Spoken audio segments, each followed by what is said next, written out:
अस्सलाम वालेकुम। नाज़रीन, मैंने खुद कुछ दोस्तों से इस वाक़े की तस्दीक की है। ये वाक़या सुनने के बाद आपकी रूह तड़प उठेगी, आप कांप उठेंगे और आप एक अजीब-ओ-गरीब किस्म की कैफ़ियत में चले जाएंगे।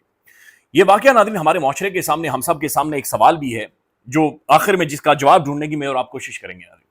ये वाक़या है खैबर पख्तूनख्वा के ज़िला शांगला की तहसील चकीसर के एक छोटे से गाँव शवाबू का। आज से चंद दिन पहले उस छोटे से गाँव शवाबू को दुल्हन की तरह सजाया गया। लोगों ने जो घरों को, रास्ते को, सड़क को, हर जगह को, घर गली को नादरीन गुलाब की पत्तियों से सजा दिया। लोगों ने रास्तों में गुलाब की पत्तियां निछावर कर दी। हर शख्स नादरीन हार लेकर खड़ा था और हर शख्स रो रहा था। लोग इंतजार कर रहे थे और उस रास्ते की तरफ, आने वाले रास्ते की तरफ देख रहे थे। हर शख्स की आंखों से आंसू बह रहे थे। कोई घरों की छतों पर खड़े हैं, कोई रास्ते के किनारे खड़े हैं, कोई सड़क के किनारे खड़े हैं, कोई पहाड़ों के ऊपर खड़े हैं। ढोल बज रहा है, गीत गाए जा रहे हैं और ये गीत उस मखसूस लम्हे के लिए गाए जा रहे थे कि आज वो 50 सालों के बाद अमीर अहमद वापस आ रहे हैं।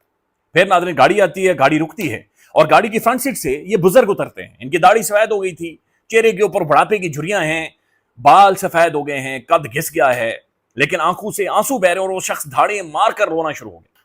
ये कोई नादरीन सेलिब्रिटी नहीं था, ये कोई सियासतदान नहीं था, ये कोई क्रिकेटर नहीं था, ये कोई मशहूर शख्सियत नहीं थी। ये शिवाबू गांव का एक नौजवान लड़का अमीर अहमद, जो मजदूरी की गर्ज से शादी के महज 1.5 महीने बाद, यानी शादी के 45 दिनों बाद कराची गया था और आज 50 सालों बाद नादरीन वापस आ रहा था।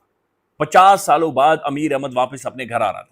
इन 50 सालों में माँ बाप का इंतकाल हो गया, दोस्तों का इंतकाल हो गया। जिस स्कूल में अमीर अहमद जाता था वहां पर एक नई बिल्डिंग बन गई। जिन रास्तों पर अमीर अहमद दौड़ता था, गपशप लगाता था, अपने जानवर भगाता था, वो रास्ते पक्के हो गए थे। 4 नस्लें जवान हो गई थी। वो किसी को जानता नहीं था, पहचानता नहीं था, पूरा नक्शा बदल चुका था। वो हजारों कतार नादरीन रो रहा था, चीख रहा था और किसी को समझ नहीं आ रही। और हर शख्स नादरीन जो वहां पर मौजूद था वो रो रहा था और किसी के पास कोई जवाब नहीं था।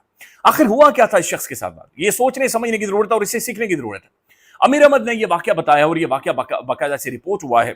अमीर अहमद यह कह रहा है कि 1975 में जब मेरी शादी घर वालों ने करवाई, तो शादी के 1.5 महीने बाद नई नवेली दुल्हन को अपने घर में छोड़कर मैं कराची चला गया मजदूरी की घर से कि 4 पैसे कमाए। अब ज़ाहिर घर चलाना है, नई दुल्हन आई हुई है और कम से कम घर का माहौल ठीक रहे, फाइनेंशियली कोई थोड़ी बहुत सपोर्ट हो जाए। वो कहते हैं कि कराची में जब गया तो वहां पर तामीराती काम के लिए जो शटरिंग इस्तेमाल होती है, शटरिंग का काम मुझे मिल गया। मैं घर पैसे भेजता रहा, मैं घर खत भी लिखता रहा, सारी चीजें ठीक चलती रही। लेकिन फिर अचानक से एक खौफनाक किस्म का लम्हा आ गया कि जब पूरी की पूरी शटरिंग को, अमीर अहमद के मुताबिक उन्हें आज तक नहीं पता कि यह वाकया कैसे रोनमा हुआ, लेकिन पूरी की पूरी शटरिंग को आग लग जाती है। पूरी शटरिंग जल गई और इल्जाम अमीर अहमद के ऊपर आ गया और इल्जाम आयद कर दिया गया अमीर अहमद के ऊपर और ये कहा गया कि आपने 30 लाख रुपए देने हैं, यानी 3 मिलियन। 1975 में 3 मिलियन, यानी आज के आप हिसाब से लगाएं तो 30-40 करोड़ रुपए बनते हैं शायद, या शायद इससे भी ज्यादा बनते हो। तो उस वक्त अमीर अहमद के ऊपर बाकायदा से यह आयद कर दिया गया कि भाई तुम्हारी गफलत की वजह से, तुम्हारी नालायकी की वजह से, बहरहाल जो भी है तुम्हारा फेलियर है, 30 लाख रुपए की शटरिंग तुमने पूरी करनी है। और ये 24-25 साल का अमीर अहमद नादरीन, जिसके चेहरे के ऊपर आज झुर्रियां पड़ी हुई हैं, इसने वहां पर कहा जी ठीक है, मैं तुम्हें 30 लाख रुपए दूंगा। अमीर अहमद सोचना शुरू हो गया कि मैं इनकी 30 लाख कैसे भरूंगा। इसने मजदूरी कराची में शुरू कर दी, लेकिन ये वापस शांगला नहीं आया। अमीर अहमद के मुताबिक मैं सिर्फ इस डर से शांगला नहीं आया कि मैं वापस जाऊंगा तो लोग मुझे ताना मारना शुरू कर देंगे, लोग मुझे कोसना शुरू कर देंगे, आवाज कसना शुरू कर देंगे, लोग कहना शुरू कर देंगे तू कराची में 40 लाख रुपए का घपला करके वापस आया हुआ है, लिहाजा तू बेशर्म आदमी है, तू बड़ा जलील आदमी है। वो कहता है कि इस बेइज्जती के डर से, इस ताने के डर से, इस आवाज कसने के डर से कि मुझे और मेरे घर वालों को लोग जलील कर देंगे, लोग ताने मारेंगे, लोग हमारी कहानी या हमारी हकीकत जो हम बयान करेंगे उसे नहीं सुनेंगे, वो कहता है कि मैंने घर वालों से राब्ता खत्म कर दिया और मैं जो भी कमाता था मैं उन शटरिंग वालों को देता रहा, लगातार देता रहा और इसमें दहाइयां गुजर गई। अमीर अहमद के मुताबिक लगभग को 40 साल गुजर गए, मैं शटरिंग वालों के पैसे बड़ी ध्यानतदारी के साथ देता रहा और 40 सालों के बाद जब 30 लाख में से सिर्फ 80,000 रुपए बचे थे, उन्होंने मुझे माफ कर दिए। लेकिन टाइम इतना गुजर चुका था, वक्त इतना गुजर चुका था कि मैं अपने घर का रास्ता ही भूल गया था, मैं अपने घर का नक्शा ही भूल गया था, मैं अपने वालदेन का चेहरा, मेरे सामने धुंधला चेहरा आता था, मैं सब कुछ भूल चुका था। मैंने कहा जी वापस सब जैसा पता नहीं पीछे कोई होगा नहीं होगा, वापस जाने का फायदा नहीं है। लिहाजा मैंने वहां पर अस्पताल के सामने अस्पताल में एक चौकीदारी शुरू कर दी और मैं चौकीदारी करता रहा। मैंने किसी को कभी नहीं बताया कि मैं कहां से हूं, मेरे वालदेन कौन है, मेरे भाई कौन है, मेरे दोस्त कौन है, और मैं चौकीदारी करना शुरू हो गया। वो कहता है कि कई साल गुजर गए मेरी चौकीदारी को भी, बिलाखिर बुढ़ापा ज़ाहिर है आ चुका था अमीर अहमद को। वो कहते हैं मुझे फालिज हो गया। जब मुझे फालिज हुआ, डॉक्टर्स ने मेरा इलाज शुरू कर दिया, लेकिन उस इलाज के लिए जरूरी था कि मेरी फैमिली में से, मेरे खानदान में से कोई ना कोई मौजूद। डॉक्टर्स ने मुझसे पूछा कि अमीर अहमद, यानी बताओ कि भाई तुम्हारी फैमिली किधर की है, तुम कहां से हो, कहां से आए हो। تاکہ ہم تمہارے گھر والوں کو انفارم کریں. میں نے پہلے ٹال مٹول کی لیکن پھر ڈاکٹرز نے مجھے مجبور کر دیا کہ مجھے بتاؤ. امیر احمد یہ کہتے ہیں کہ میں نے ڈاکٹرز کو ساری کہانی سنا دی کہ بھائی مجھے 50 سال ہو گئے, مجھے 5 دہائیاں ہو چکی ہیں. ڈاکٹرز رونا شروع ہو گئے. پھر سوشل میڈیا کے اوپر ایک ویڈیو بنتی ہے, میرے گھر والوں نے, پیچھے ادھر لوگوں نے ویڈیو دیکھی, امیر احمد کے بھتیجوں نے, ان کے محلے والوں نے, جو چند لوگ بچے تھے انہوں نے ویڈیو دیکھی, اور اس کے بعد ان کی فیملی جاتی ہے اور اس ہسپتال سے امیر احمد کو ناظرین واپس لے کر آتی ہے. بتایا جا رہا ہے کہ امیر احمد اب اپنے گھر میں موجود ہے اور وہ اپنے 2 بھائیوں کے علاوہ کسی کو نہیں پہچانتا. وہ صرف روتا ہے, دھاڑے مار مار کر روتا ہے, وہ چیخیں مارتا ہے, اور ایک عجیب واقعے کے طور پر وہ سب کے سامنے موجود ہے. دلچسپ بات یہ ہے کہ ناظرین, امیر احمد جب گھر سے گیا تھا وہ 24-25 سال کا تھا, اور اس کی شادی کو صرف 45 دن ہوئے تھے, یعنی 1.5 مہینہ ہوا تھا.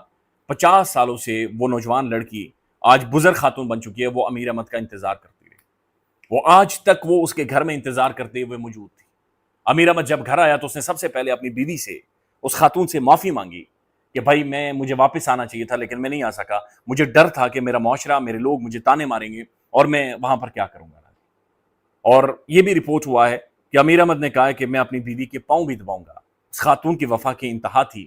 50 سال 5 دہائیاں وہ خاتون انتظار کرتی رہی. مذاق نہیں ہے, جوک نہیں ہے, یہ 50 سال ایک انسان نے جیے ہیں, اور 50 سالوں بعد وہ اپنے گھر میں واپس آئے. ناظرین, یہ بڑا پریشان کن واقعہ ہے. سوچنے کی ضرورت ہے کہ آخر کون سا ایسا تانا تھا, کون سا ایسا سوال تھا جو شانگلہ والوں نے یا ہم سب نے امیر احمد سے پوچھ لینا تھا. ہم لوگ کیوں اتنے زیادہ ججمنٹل ہو گئے؟ ہم لوگ کیوں اتنے زیادہ تحمل یا صبر ہم نے ختم کر دیا؟ ہم لوگ کیوں اتنے کوئی خلائی مخلوق بنے ہوئے گھوم رہے ہیں کہ ہم نے جج کرنا ہے؟ یا ہمارے معاشروں کے اندر کیوں ایسی نارمز ہیں, یا کون سی ایسی نارمز ہیں, یا کون سی ایسی روایات ہیں جو ہم نے خود سے گھڑی ہوئی ہیں کہ جو انسان کی زندگیاں تباہ کر دیتی ہیں, زندگیاں برباد کر دیتی ہیں. امیر احمد ہمارے سامنے ایک مثال کے طور پر ناظرین آج موجود ہے. اٹس ویری ویری سیڈ کہ صرف تانے کے ڈر سے, صرف اس خوف سے کہ جب میں جاؤں گا تو لوگ میری کہانی, میری بات سنے بغیر ہی مجھے جج کر دیں گے, مجھے سنے بغیر ہی لوگ خود فیصلہ سنا دیں گے, لوگ جج اینڈ جیوری کا کام کریں گے, خود ڈیسائیڈ کر لیں گے کہ میں گھپلا کر کے آیا ہوں, میں 40-30 لاکھ روپیہ مار کر یہاں پر آیا ہوں, میں ایک ڈس آنیسٹ انسان ہوں. اس نے 50 سال اپنی زندگی کے ایک ایسی غیرت کے پیچھے, ایک ایسے سوال کے پیچھے جو شاید سوال ہوتا ہی نہ, جو شاید سوال ہونا ہی نہیں چاہیے, اس بندے نے اپنی زندگی خراب کر دی, اور 50 سالوں بعد وہ واپس آیا. ناظرین, ہمارے معاشرے کے اندر بہت سارے ایسے سوالات موجود ہیں, بہت سارے لوگ ایسے موجود ہیں جو ان چیزوں سے متاثر ہو رہے ہیں. آج تک ناظرین ہم لوگوں کے کپڑوں کے اوپر, لوگوں کے موٹاپے کے اوپر, لوگوں کے باڈی کے اوپر, لوگوں کے جسموں کے اوپر, ان کی ذہنی کیفیت کے اوپر آج تک ہم ناظرین بڑی محفل میں بڑی دھڑلے سے ناظرین ہم سوال اٹھا دیتے ہیں, اور یہ چیز لوگوں کو بڑا پیچھے لے کر جاتی ہے, بہت پیچھے لے کر جاتی ہے. امیر احمد ہمارے سامنے ایک مثال ہے, اور ایک بہت پریشان کن مثال ہے. خیال رکھیے گا ناظرین, اپنے ارد گرد لوگوں کا خیال رکھیں, ان سے پوچھتے رہیں کہ کیا وہ ٹھیک ہیں یا ٹھیک نہیں. اللہ حافظ.